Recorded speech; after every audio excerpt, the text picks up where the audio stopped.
Hello everyone, welcome back to JRF Fata. A very good afternoon to all of you. आज एक बहुत important topic हम लोग discuss करने वाले हैं। बहुत सारे स्टूडेंट्स का ये डाउट आता है कि मैम टाइम मैनेज कैसे करें, पेपर वन पेपर टू दोनों को कितना समय देना चाहिए, कैसे हम लोग टाइम मैनेज कर सकते हैं जिससे अच्छे से हम लोग जेआरएफ अपना क्लियर कर सके। तो यही सारे जो टिप्स हैं वो आज के सेशन में मैं आपको शेयर करने वाली हूँ। कैसे आपको टाइम मैनेज करना चाहिए, पेपर वन पेपर टू दोनों को कितना टाइम देना है, कैसे सारी चीज़ों को मैनेज करना है, किन चीज़ों को पहले हमें इंपॉर्टेंस देनी है, कैसे बाकी चीज़ों को मैनेज करना है। तो ये सारी टिप्स मैं आज आपको शेयर करने वाली हूँ। तो बहुत हेल्पफुल सेशन आज का आप सभी के लिए होने वाला है। तो सभी लोग सेशन को जल्दी से लाइक भी कर दो, शेयर भी कर दो, जिससे बाकी स्टूडेंट को भी इस सेशन से हमारी हेल्प मिल सके। आप में से कोई भी ऐसा है जो फॉर द फर्स्ट टाइम मुझे देख रहा है, तो मेरा नाम जूही जैन है एंड सोशियोलॉजी सब्जेक्ट की क्लासेस जेआरएफ अड्डा पे मैं आप सभी के लिए लेकर आती हूँ। पेपर वन की फ्री क्लासेस आप सभी के लिए डेली होती हैं। तो मॉर्निंग में पेपर वन की क्लासेस आपके लिए होती हैं, इन क्लासेस को आप फॉलो कर सकते हो। एंड इवनिंग में पेपर टू की क्लासेस होती हैं। मेरी क्लासेस 3 PM पे आपके लिए डेली होती हैं। इन क्लासेस को आप डेली फॉलो कर सकते हो। जेआरएफ अड्डा टेलीग्राम चैनल को भी ज्वाइन कर लीजिए, जहां आपको क्लासेस से रिलेटेड सारे अपडेट्स मिल जाते हैं। एंड जेआरएफ अड्डा ऐप को भी आप लोग डाउनलोड कर लीजिए, यहाँ पर काफ़ी ज़्यादा फ्री ऑफ कॉस्ट कंटेंट आपके लिए अवेलेबल है। यूट्यूब क्लासेस आपको यहाँ मिल जाती हैं, यूट्यूब क्लासेस के पीडीएफ्स मिल जाते हैं, क्विजेस, फ्री टेस्ट, ब्लॉग, ये सारी चीज़ें आपको जेआरएफ अड्डा ऐप पर मिल जाती हैं। तो सभी लोग जेआरएफ अड्डा ऐप को भी इंस्टॉल कर लीजिए। एंड अगर आप सिस्टमेटिक तरीके से जून के लिए तैयारी करना चाहते हो, तो कोर्सेज भी हमारे ऑलरेडी स्टार्ट हो चुके हैं। एटम बैच को आप ज्वाइन कर सकते हो, जहां बिल्कुल लेटेस्ट पैटर्न पे आपके लिए तैयारी कराई जा रही है। डिफरेंट ऑफरिंग है, ओनली पेपर वन आपके लिए अवेलेबल है, ओनली पेपर टू है, and paper one plus paper two का कंप्लीट कोर्स भी आपके लिए अवेलेबल है, जहाँ video courses, test series, handbook and crash course आपको मिल जाते हैं। तो बहुत ज़्यादा हेल्पफुल ये आपके लिए होने वाला है। तो सभी लोग एटम बैच को भी हमारे ज्वाइन कर सकते हैं।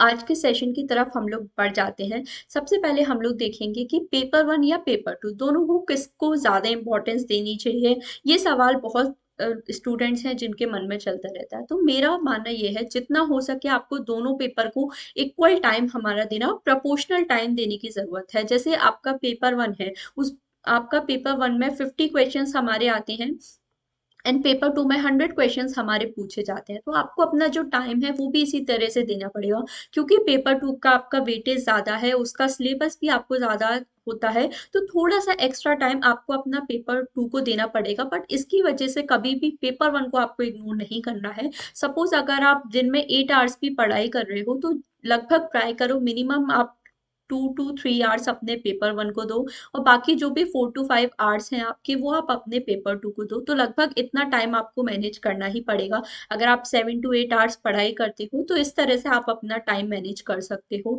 तो आप जिस तरह से जितना, जैसे सपोज काफ़ी सारे ऐसे स्टूडेंट्स होते हैं जो ऑलरेडी कहीं जॉब कर रहे हैं, या किसी का कॉलेज हो सकता है, तो आपको उस तरह से अपना टाइम मैनेज करना पड़ेगा कि कितना टाइम आपके पास अवेलेबल है। उस तरह से आपको दोनों पेपर में इक्वली टाइम डिवाइड करना पड़ेगा। अब दोनों पेपर में टाइम एक और तरीके से हम लोग डिवाइड करते हैं, जितना ज़्यादा आपको ज़रूरत है। फॉर एग्जाम्पल कुछ ऐसे स्टूडेंट्स हैं जिनका पेपर टू काफ़ी बहुत ज़्यादा स्ट्रांग होता है, तो वो हमेशा उनको, मतलब पेपर टू ऑब्वियसली हमें अच्छा लगता है, क्योंकि वो हमारा कोर सब्जेक्ट है जो हमने पोस्ट ग्रेजुएशन में पढ़ा है, ग्रेजुएशन में भी काफ़ी सारे स्टूडेंट ने पढ़ा हुआ होता है। तो पेपर टू जनरली बच्चों को अच्छा लगता है, तो कई बार हम इसे ही पढ़ते रह जाते हैं। बट ये मिस्टेक आपको नहीं करनी है, क्योंकि आप सभी जानते हो, अगर जेआरएफ आपको क्लियर करना है, तो जेआरएफ की वजह आपको पेपर वन पे भी काफ़ी ज़्यादा ध्यान देने की ज़रूरत है। स्पेशली जैसे हमारा सब्जेक्ट है, सोशियोलॉजी सब्जेक्ट है, जहाँ कट ऑफ इतना हाई जाता है। तो हमेशा आपका जो जेआरएफ का कट ऑफ है, अगर रिजर्व कैटेगरी को छोड़ दें, तो 200 प्लस जाता है, इवन रिजर्व कैटेगरी का भी जाता है। जैसे मैंने आपको हमेशा बोला है कि हमेशा 220 प्लस आपको टारगेट करना है। तो ये अकेला पेपर टू से नहीं होगा, पेपर वन को भी आपको इक्वली टाइम देना ही पड़ेगा। तो पेपर वन पे भी अच्छे से फोकस करो। बट आज कल क्या हो रहा है कि बच्चे बहुत ज़्यादा एक मिस्टेक करने लगे हैं। जैसे सभी लोग आपसे बोलते हैं कि पेपर वन आपका जेआरएफ निकलवाता है, तो बच्चे आजकल पेपर वन को ज़्यादा फोकस कर रहे हैं, मतलब 100 मार्क्स पेपर वन में ट्राई कर रहे हो। मुझे बताओ 100 मार्क्स लेके कहाँ जाओगे आप? पेपर वन को उस तरह से ट्रीट करना है आपको जितना ज़रूरत है। सपोज़ पेपर 1 आपका 100 मार्क्स का होता है, 50 क्वेश्चंस होते हैं, तो ऐसा नहीं है कि आप बिल्कुल पूरा ट्राई कर रहे हो कि नहीं मुझे तो बिल्कुल 50 आउट ऑफ 50 क्वेश्चन सही करने हैं, 100 मार्क्स लेकर आने हैं, रिकॉर्ड बनाना है। तो रिकॉर्ड आप ठीक है बना लो, बट मुझे लगता है कि अभी इतना ज़्यादा आपको ज़रूरत नहीं है, क्योंकि इसकी वजह से फिर आपका कहीं न कहीं पेपर 2 गड़बड़ होगा। तो बेटर यही है दोनों को टाइम आप मैनेज करके चलो। ज़्यादा से ज़्यादा मुझे लगता है अगर आप 40 क्वेश्चन मैक्सिमम सही कर लेते हो ना पेपर 1 में, तो ये मोर देन इनफ है। कोई ज़रूरत नहीं है कि आप मतलब 45-50 क्वेश्चन करने जाओ पेपर 1 में, क्योंकि वो जनरल पेपर है तो आपको उसे उसी तरह से ट्रीट करना है। हाँ, ये जो आप एक्स्ट्रा टाइम यहाँ दे रहे हो, इससे बेटर है आप ये टाइम अपने पेपर 2 में लगाओ, क्योंकि पेपर 2 आपका कोर सब्जेक्ट है। ये ऐसा सब्जेक्ट है जो आप अभी तक पढ़ते रहे हो, और फ्यूचर में अगर आप असिस्टेंट प्रोफेसर बन रहे हो तो पेपर 2 आपका स्ट्रॉन्ग होना ही चाहिए। तो रेदर देन कि आप पेपर 1 में 45-50 क्वेश्चन करने में अपनी मेहनत लगाओ, उससे बेटर ये है कि आप पेपर 2 पे ज़्यादा फोकस करो। अगर आपके पेपर 2 में 70 क्वेश्चन सही हो रहे हैं, तो ट्राई करो मुझे 75 प्लस लेकर जाना है। जिनके 75 सही हो रहे हैं, वो ट्राई करो कि मुझे 80 प्लस लेकर जाना है। पेपर 1 में मुझे लगता है अगर आप मिनिमम 30 तो हमें करने ही करने हैं, इससे नीचे तो बिल्कुल नहीं जाना चाहिए मुझे लगता है, क्योंकि जिस तरह से हमारा कट ऑफ रहता है, तो मिनिमम अगर 30 क्वेश्चन आप कर लेते हो तो वो इजी है और ये अचीवेबल है। जैसे बहुत सारे स्टूडेंट्स बोलते हैं कि हमें मैथ से बहुत ज़्यादा डर लगता है, तो अगर डर लगता है तो फिर भी उसे कंप्लीटली नहीं छोड़ना है। कुछ ना कुछ ऐसी चीज़ें होंगी जो आप कवर कर सकते हो, तो उस पे अपना थोड़ा-सा ट्राई करो। तो मुझे लगता है मिनिमम 30 क्वेश्चन आप सही कर सकते हो। अगर आप सब कुछ भी नहीं पढ़ो, मतलब 20 क्वेश्चन आप छोड़ भी दो, अगर मिस्टेक्स भी आप करते हो, तो भी 30 क्वेश्चन मुझे लगता है कर सकते हैं हम। तो अच्छे से आपको मैनेज करना है, अपना स्ट्रॉन्ग यूनिट फाइंड आउट करने की कोशिश करो। जैसे और दोनों पेपर में क्या सिमिलर यूनिट्स हैं, जैसे मैंने हमेशा आपको बताया रिसर्च एप्टीट्यूड हमारी दोनों पेपर में सिमिलर यूनिट्स है, तो इस पे आप अच्छे से फोकस करो, जिससे पेपर 1 में भी आपको हेल्प मिले एंड पेपर 2 में भी हेल्प आपको मिले। तो रिसर्च एप्टीट्यूड पे आपको अच्छे से फोकस करना है। आईसीटी पे आप अच्छे से फोकस करो, क्योंकि आईसीटी बहुत ज़्यादा पूछा जाता है पेपर 1 में, तो आईसीटी को बिल्कुल भी नहीं छोड़ना है। सिमिलरली हमारे पेपर 2 में भी यूनिट है साइंस टेक्नोलॉजी एंड सोसाइटी, तो वहाँ से भी वो भी कुछ हद तक आईसीटी से रिलेट हो जाता है, तो आप उसको अच्छे से प्रिपेयर कर सकते हो। सिमिलरली पीडीई है, एनवायरनमेंट आपका पेपर 1 में है, तो उसे आपको अच्छे से प्रिपेयर करना है, क्योंकि पेपर 2 में भी आपका एनवायरनमेंट एंड सोसाइटी यूनिट है, तो वहाँ पे काफ़ी हद तक चीज़ें हैं वो कवर होती हैं सब। फॉर एग्जांपल पॉल्यूशन वाला टॉपिक है, कन्वेंशंस एंड प्रोटोकॉल्स वगैरह हैं, एनवायरमेंटल मूवमेंट्स हैं, ये सारी चीज़ें आप अच्छे से कवर कर सकते हो। तो ऐसे जो भी सिमिलर यूनिट्स हैं उनको फाइंड आउट करने की कोशिश करो, तो आपको अच्छे से ये सारी चीज़ें प्रिपेयर करनी है। तो आई होप आपको समझ में आ रहा है कि कैसे टाइम देना है।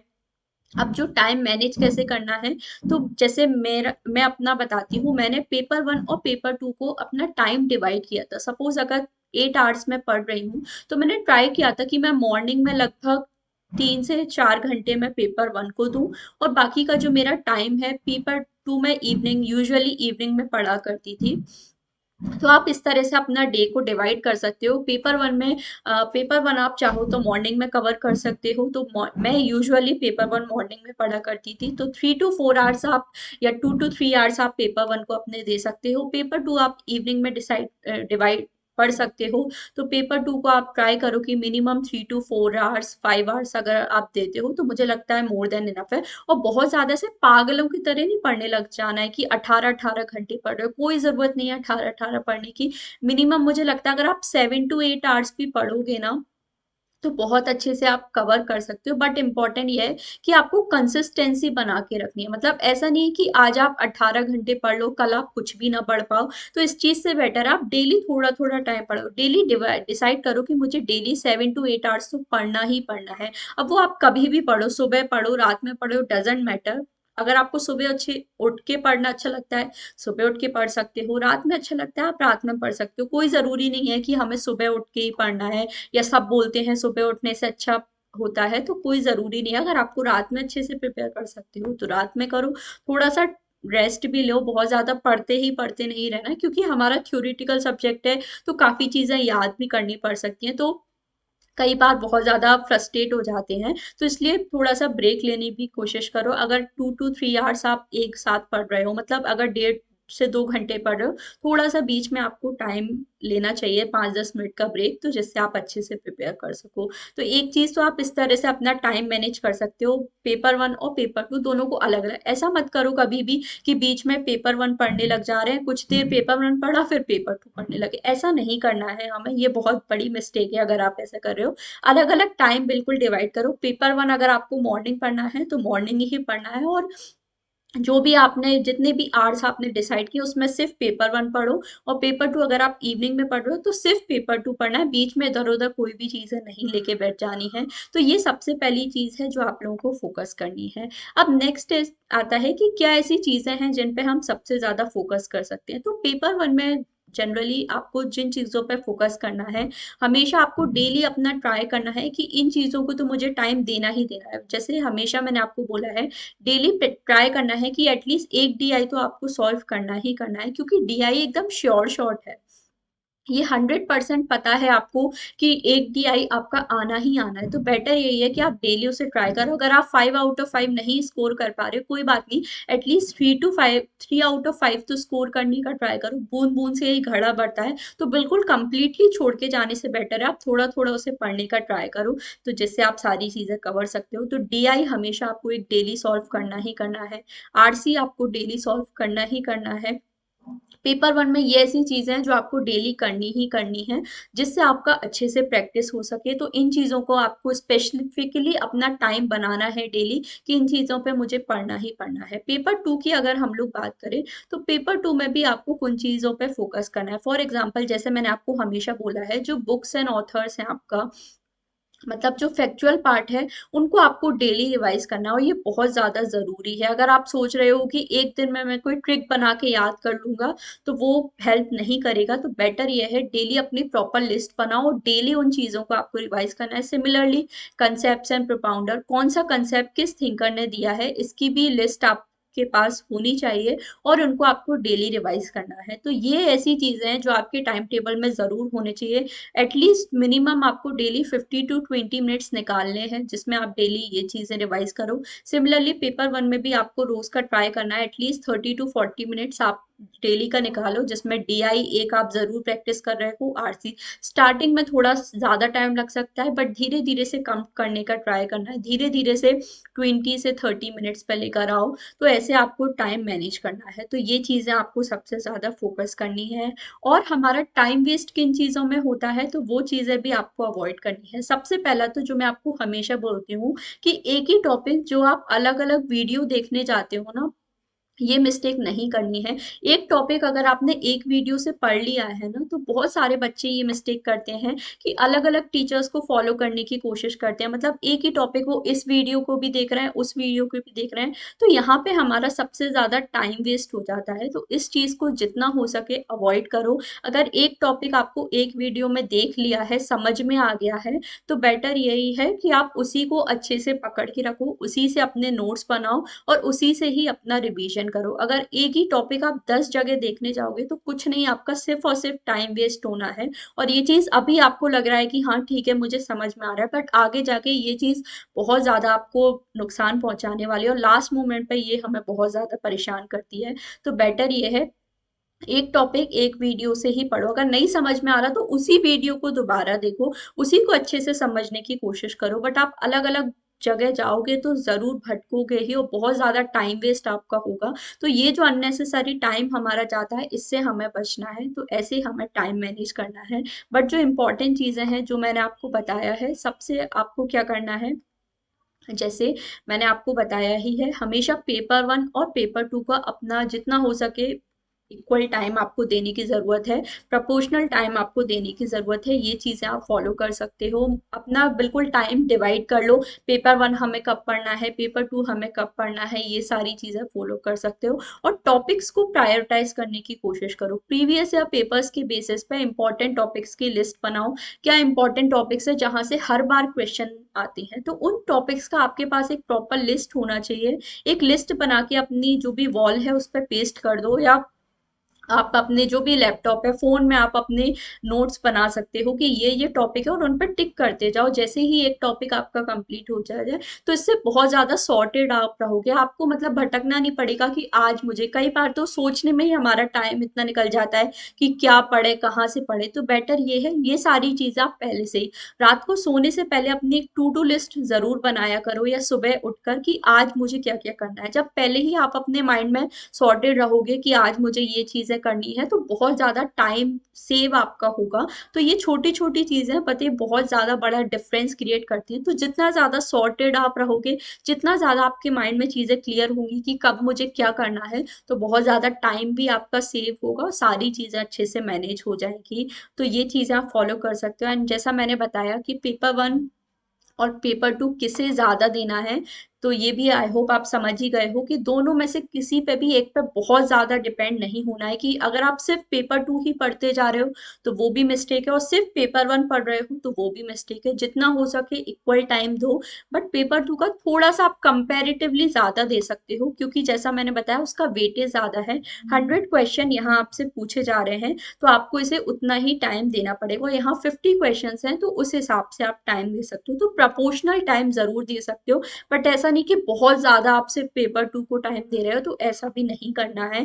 तो ये चीजें आपको फॉलो करनी है। तो आई होप आज का टिप्स आपको पसंद आया हो कि कैसे टाइम मैनेज हमें करना है, क्या चीजों पर प्रायोरिटाइज करना है। तो ये चीजें आप डिसाइड कर सकते हो। और जो कॉमन टॉपिक्स हैं हमारे पेपर वन और पेपर टू के, उनको आप थोड़ा अच्छे से एक साथ प्रिपेयर भी कर सकते हो। जैसे मैंने बताया, रिसर्च एप्टीट्यूड का टॉपिक है, अगर आपने पेपर टू में उसे अच्छे से पढ़ लिया तो पेपर वन भी आपका ऑलरेडी कवर हो जाता है। तो इस तरह से भी आप अपना टाइम मैनेज कर सकते हो, टाइम सेव कर सकते हो। तो ये कुछ टिप्स हैं जो आप अपनी प्रिपरेशन में फॉलो कर सकते हो। आई होप ये सारी चीज़ें आपको समझ आई होंगी, और इसी तरह से आप सारी चीज़ें फॉलो कर सकते हो। और अगर आप हमारे साथ प्रिपेयर करना चाहते हो तो आप सभी जानते हो कोर्सेज आपके लिए ऑलरेडी स्टार्ट है। कोर्सेज में आपको बहुत ज़्यादा हेल्प मिल जाती है अपना टाइम मैनेज करने में, क्योंकि क्लासेस आपको प्रॉपर यहाँ मिल जाती हैं। तो आपका ये जो कंटेंट सर्च करने वाला टाइम है वो भी यहाँ सेव हो जाता है, क्योंकि प्रॉपर स्ट्रक्चर्ड वे में आपको सारी क्लासेस मिल जाती हैं। तो आप अच्छे से उन्हें देख कर फॉलो कर सकते हो, तो वो टाइम आपका सेव हो जाता है। हैंडबुक आपको मिल जाती है, तो नोट्स बनाने का भी आपका टाइम सेव हो जाता है। जैसे मैंने बताया, नोट्स बनाने में कई बार बहुत ज़्यादा टाइम हमारा चला जाता है, क्योंकि अननेसेसरी चीज़ें हम लोग लिखते जाते हैं। तो वो चीज़ें आपको यहाँ हेल्प मिल जाती है कि नोट्स आपको काफ़ी हद तक हैंडबुक मिल जाती है, तो आप उसमें ही अंडरलाइन कर सकते हो, और या उसमें कुछ आपको एडिशन करना है तो वो आप कर सकते हो। एंड क्रैश कोर्स भी मिल रहा है, तो ये रिवीजन आपको कराने में बहुत ज़्यादा हेल्प करेगा। तो ये कंप्लीट पैकेज आपको यहाँ पर मिल जाता है। तो अगर आप हमारे साथ प्रिपेयर करना चाहते हो तो आप इस कोर्स में भी ज्वाइन कर सकते हो। और अगर आपको कोई और भी हेल्प चाहिए है, कोई भी आप अच्छे से प्रिपेयर करना चाहते हो, तो आप सभी जानते हो यूट्यूब क्लासेस भी आपके लिए होती हैं, उस पर भी आप हमारे साथ प्रिपेयर कर सकते हो। तो मेरी क्लासेस 3 PM पे आपके लिए डेली होती हैं, इन क्लासेस को आप फॉलो कर सकते हो। यहाँ पर मैं आपको इम्पॉर्टेंट टॉपिक्स कवर कराती हूँ, और इसी तरह की जो स्ट्रेटेजी वीडियोस है वो भी मैं यहाँ लेकर आती हूँ। तो इन क्लासेस को आप फॉलो कर सकते हो। तो आई होप आज का सेशन आपको पसंद आया हो। और कोई भी आपको हेल्प चाहिए है, कोई भी सजेशन है, तो वो भी आप मुझे ज़रूर कमेंट सेक्शन में बता सकते हो। और अगर ये वीडियो हेल्पफुल लगा हो तो वो भी आप मुझे कमेंट सेक्शन में बता सकते हो। सो आज के लिए बस इतना ही। Thank you so much for joining the session.